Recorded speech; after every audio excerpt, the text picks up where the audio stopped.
திருச்சியில் திமுக மாநில மாநாடு குவிய போகும் பல லட்சக்கணக்கானோர்.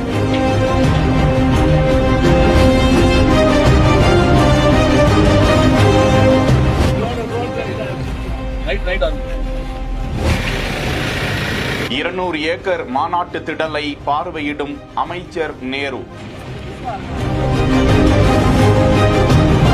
அரசியல் கட்சியினாலே கடந்த ஆட்சி காலங்கள்ல பிரதமர் மோடி தொடங்கி விஜயகாந்தில் இருந்து திமுக, அதிமுக என திருச்சி மாவட்டம் தான் முக்கியமான மைய புள்ளி என்று கூறலாம். இந்த நிலையில ஒவ்வொரு கட்சியினரும் அவர்களுடைய நிர்வாகிகள் சந்திப்பு கூட்டம், மாநாடு என நடத்தி கொண்டிருக்கும் வேளையில் ஒருபுறம் திமுகவும் மகளிர் அணி மாநாடு என பல மாநாடுகளையும் நடத்தி வருகிறார்கள். இந்த நிலையில் அமைச்சர் KN நேரு தலைமையில் திருச்சியில் சிறுகனூரில் வருகிற மார்ச் 9ஆம் நாள் 200 ஏக்கர் பரப்பளவில் திமுகவினருடைய மாநில மாநாட்டிற்கு ஏற்பாடு செய்து வருகிறார்கள். மாநாட்டிற்கு பல லட்சக்கணக்கானோர் வருவார்கள் என்று எதிர்பார்க்கப்படும் நிலையில் அவர்களுக்கு தேவையான பாதுகாப்பு வசதிகள், அடிப்படை வசதிகள் அனைத்தும் ஒருங்கிணைக்கப்பட்டு வரும் நிலையில் அது குறித்து பார்வையிடுகிறார் அமைச்சர் KN நேரு. காவல்துறையினரோடும் அவர் ஆலோசனை மேற்கொண்டார். இதற்கான காட்சிகள் வெளியிடப்பட்டுள்ளன. செய்திகளை உடனுக்குடன் தெரிந்து கொள்ள பிஹைண்ட் வுட்ஸ் நியூஸ் வாட்ஸ்அப் சேனலுடன் இணைந்திருங்கள். சமூகத்தில் அடிப்படை வசதிகள் கூட இல்லாமல் கஷ்டப்படும் நபர்களை தேர்வு செய்து அவர்களது வாழ்க்கையில் மாற்றத்தை உருவாக்க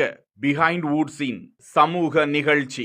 உங்கள் பகுதியில் உதவி தேவைப்படும் நபர்களின் விவரங்களை இந்த வாட்ஸ்அப் எண்ணிற்கு அனுப்புமாறு கேட்டுக்கொள்கிறோம். செய்திகளை வழங்கியோர் GT ஹாலிடேஸ், மெட்வே ஹாஸ்பிட்டல், சாலையா காட்டன் தோத்திஸ் அண்ட் ஷர்ட்ஸ்.